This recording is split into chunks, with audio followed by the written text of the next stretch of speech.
Okay, so now we're starting with the concept of Kp. अच्छा देखो, K is equilibrium constant and P stands for pressure. So equilibrium constant for pressure. इसकी calculation बहुत identical है, बिल्कुल केसी जैसी है. आपको इक्विलिब्रियम के मोल्स निकालने पड़ते हैं, इसमें भी बिल्कुल जैसे केसी में निकाले थे. बस फर्क ये होता है कि केपी में आपको कंसंट्रेशन की जरूरत नहीं होती, इनफैक्ट पार्शियल प्रेशर्स की जरूरत होती है. ठीक है, सो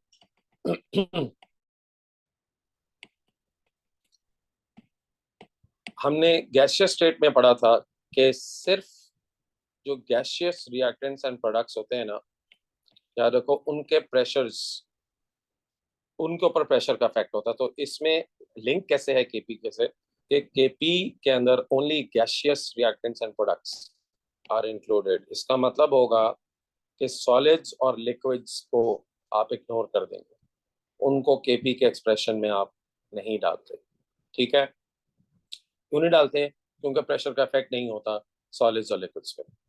अच्छा देखें, केपी है क्या?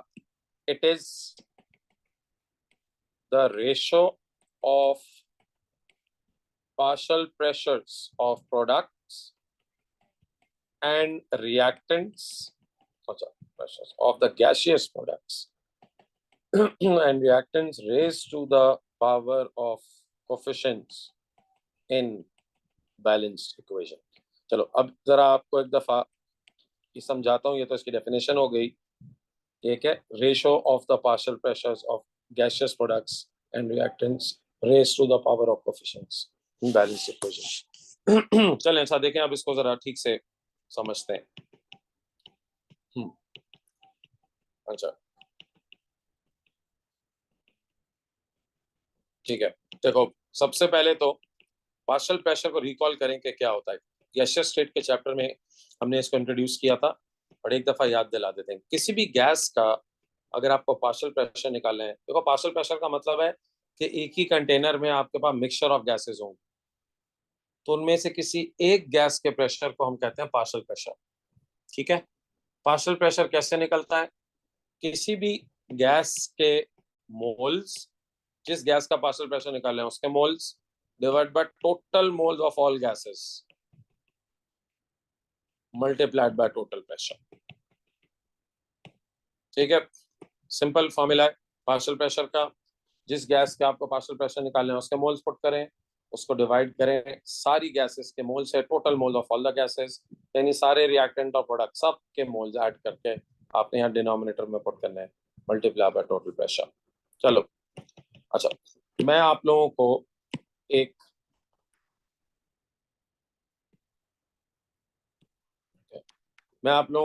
एग्जाम्पल एक्सप्रेशन बना के दिखाता हूँ. फॉर एग्जाम्पल ये है बस प्रोसेस की इक्वेशन.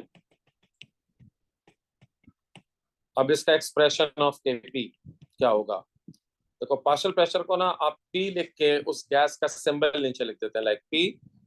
प्रोडक्ट में अमोनिया है ना, नीचे NH3, और इसका कोफिशिएंट है बैलेंस इक्वेशन में 2.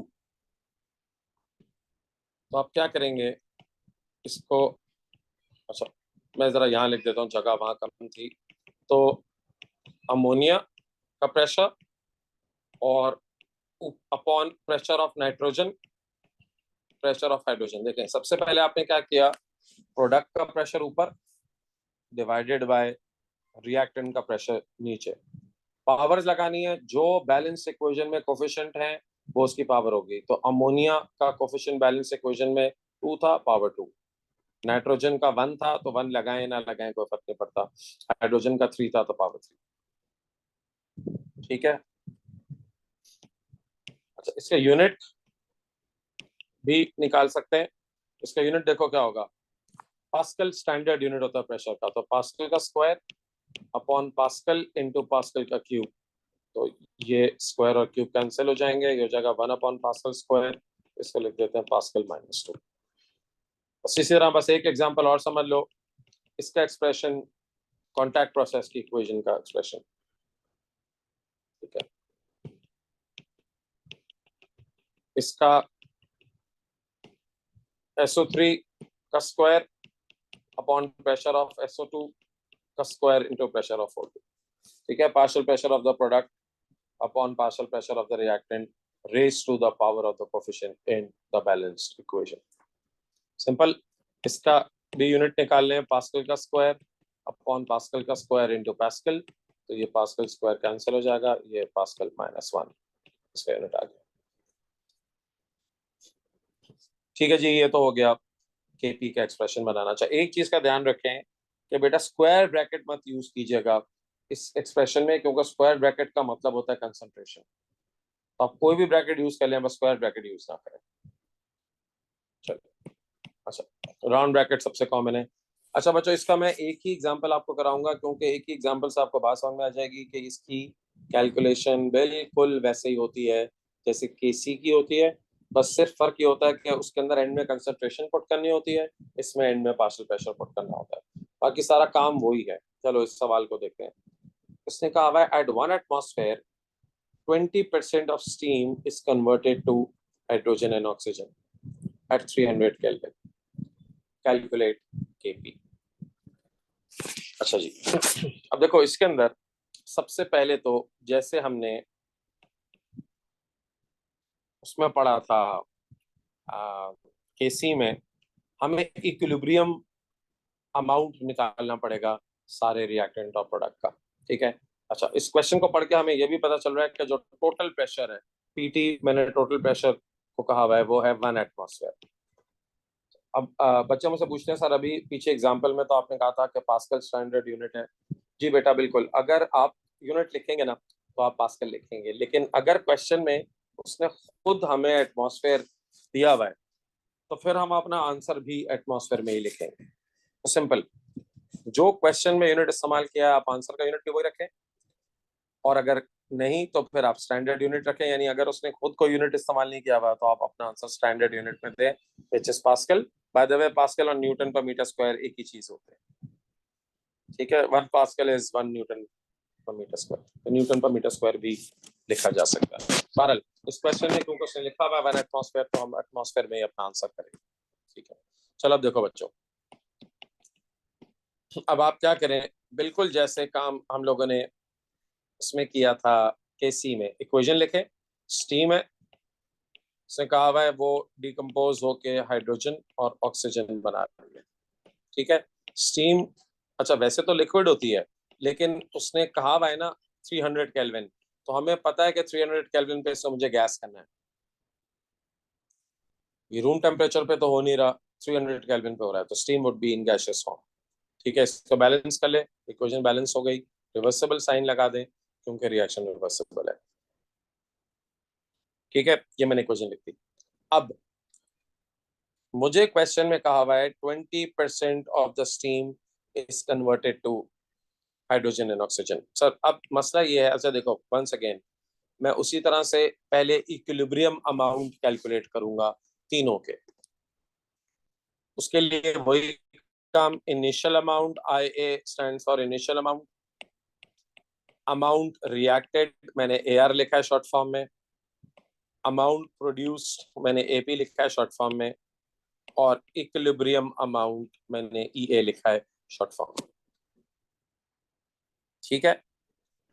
अब अगर आप सवाल पे जाइए तो क्वेश्चन में कोई मोल्स गिवन नहीं है किसी भी चीज के, बस उसमें लिखा हुआ है 20% of the steam is converted, that's it. तो इनिशियल अमाउंट मैं कोई भी ले सकता हूं, मैंने यहाँ पे ले लिया है 1। बच्चे मुझसे पूछते हैं सर आपने 1 क्यों लिया? भाई आपका जो नंबर दिल चाहता है आप ले लें, आप देखिएगा आंसर एक ही आएगा, ठीक है। तो जो लोग ये वीडियो देख रहे हैं मैं उनको सजेस्ट करता हूँ, मैंने तो 1 लेके कैलकुलेट किया है, आप कोई भी अपनी मर्जी का नंबर ले लें, 20 ले लें, 100 ले लें, 5 ले लें, कोई भी नंबर ले लें, और फाइनल आंसर आप मेरा और अपना टैली करें, देखें एक आ रहा ही नहीं आता। आई एश्योर यू का फाइनल आंसर एक ही आएगा, और राउंडिंग ऑफ की वजह से थोड़ा बहुत फर्क आता है डेसिमल प्लेस में, वरना आपका आंसर एक ही आएगा। चलिए अब 1 है स्टीम के मोल्स जो मैंने खुद से ले, अब क्वेश्चन में कहा है 20% इज कन्वर्टेड, तो 1 का 20% क्या हुआ? 0.2। तो अमाउंट कितना रिएक्ट हुआ? 0.2। ठीक है, अब देखो, अगर इसका 0.2 रिएक्ट हो गया है, 1 मेरे पास इसका इनिशियल अमाउंट था, तो ये पता लगाएं कि कितना हाइड्रोजन प्रोड्यूस होगा। सर 2:2 का रेशो है ना स्टीम का और हाइड्रोजन का। 2:2 मतलब 1:1। तो अगर मैं कहता हूं 2 mole of steam reacts, they produce 2 mole of hydrogen, या in other word 1 mole of steam reacts, they produce 1 mole of hydrogen. तो 0.2 मोल्स ऑफ स्टीम अगर रिएक्ट करेगी तो वो कितना हाइड्रोजन प्रोड्यूस करेगी? ऑफ कोर्स 1:1 का रेशो है 0.2। सिमिलरली इसका स्टीम का और ऑक्सीजन का रेशो 2:1 का है। तो when 2 moles of steam react, they found 1 mole of oxygen. So हमने क्या कहा है, अगर 0.2 moles of steam react करेगी तो वो उसका आधा यानी 0.1 मोल ऑफ ऑक्सीजन बनाएगी। ठीक है, अच्छा, यहाँ मैंने डैश दिया अमाउंट पर। अब बच्चों, इक्विलिब्रियम पे मेरे पास कितनी स्टीम बची हुई होगी? भाई इनिशियली 1 मोल थी, उसमें से 0.2 रिएक्ट कर गया, तो बचा कितना होगा इक्विलिब्रियम पे? 1 minus 0.2। That's the equilibrium amount of steam that I'm left with. Product side पे आ जाइए। हाइड्रोजन मेरे पास इनिशियली कुछ भी नहीं था, अब बना कितना है? 0.2। तो इक्विलिब्रियम पे मेरे पास सारे 0.2 ही होगा ना, क्योंकि इनिशियली तो कुछ भी नहीं था, रिएक्शन में 0.2 मोल्स ऑफ हाइड्रोजन फॉर्म हो गए, तो इक्विलिब्रियम पे भी 0.2 होंगे। और सिमिलरली इनिशियली मेरे पास कुछ भी ऑक्सीजन नहीं था, 0.1 फॉर्म हुआ है, तो 0.1। ठीक है बच्चों, चलो ये हो गया। अब टोटल मोल्स कितने हैं इक्विलिब्रियम पे, तीनों को ऐड कर दें। So total moles of all gases, तीनों गैसेस के टोटल मोल्स कितने हैं? 0.8 प्लस 0.2 प्लस 0.1 इज 1.1। ठीक है बच्चों, तो अब हमें तीनों गैसेस के इक्विलिब्रियम पे मोल्स पता चल गए और मुझे टोटल मोल्स भी पता चल गए कितने।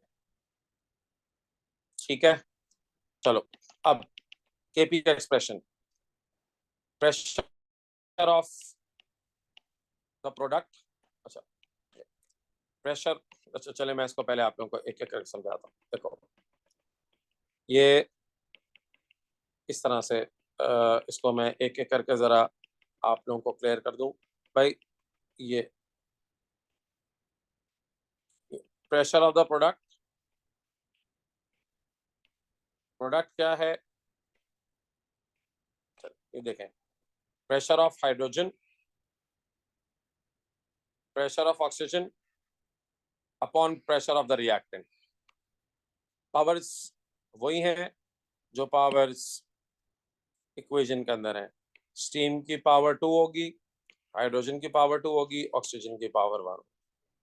तो जो बैलेंस इक्वेशन में इनकी पावर्स हैं वो हमने पुट कर। ठीक है, ये हो गया। अच्छा, अब देखो यहाँ पर मोल्स कितने हैं। अच्छा मैं एक एक करके आपको स्टेप बाय स्टेप दिखाता हूँ, मैं इसको जरा स्टेप बाय स्टेप समझाऊंगा तो आपको बात समझ में आ जाएगी। देखो इधर पीछे देखो, इक्विलिब्रियम पे हाइड्रोजन के मोल्स कितने थे? इक्विलिब्रियम पे हमने हाइड्रोजन का मोल निकाले थे 0.2, टोटल मोल्स कितने थे? 1.1। तो पार्शियल प्रेशर कैसे निकलेगा हाइड्रोजन का? Moles of the gas, gas कौन सी? हाइड्रोजन, उसके इक्विलिब्रियम पे मोल्स कितने थे? 0.2 divided by total moles into total pressure. Total pressure हमें गिवन था 1 एटमॉस्फेयर। ठीक है, अच्छा स्क्वायर भी लगाना है आपने। फिर इक्विलिब्रियम पे ऑक्सीजन के मोल्स थे 0.1, टोटल मोल्स तो सबके सेम ही होंगे ना 1.1, और टोटल प्रेशर भी सबका सेम होगा 1 अपॉन इक्विलिब्रियम पे स्टीम के मोल्स कितने थे? 0.8। टोटल मोल्स जाहिर है सबके 1.1 है, टोटल प्रेशर सबका 1। बस आप इसको सॉल्व कर लेंगे तो आपका केपी की वैल्यू आ जाएगी। ठीक है, नीचे मैंने यूनिट भी कैलकुलेट करके दिखा दिया है।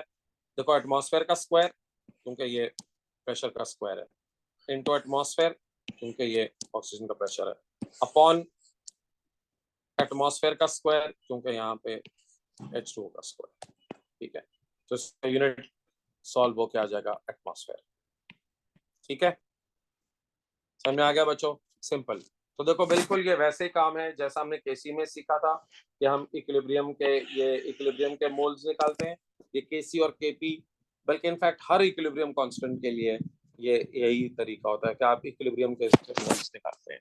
बस केसी में हम इसको कंसंट्रेशन में पुट कर देते हैं और केपी के अंदर हम इसको पार्शियल प्रेशर इसका निकाल के उसको पुट कर देते हैं। ठीक है बच्चों, समझ में आ गया आप लोगों को? ये मैंने इसका सॉल्व किया हुआ, बहरहाल ये वही चीज है।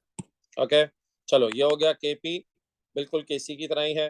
अगली क्लास में मैं आप लोगों को जरा ली शार्पनेस प्रिंसिपल और उसके इफेक्ट सिखाऊंगा। ओके, चलो।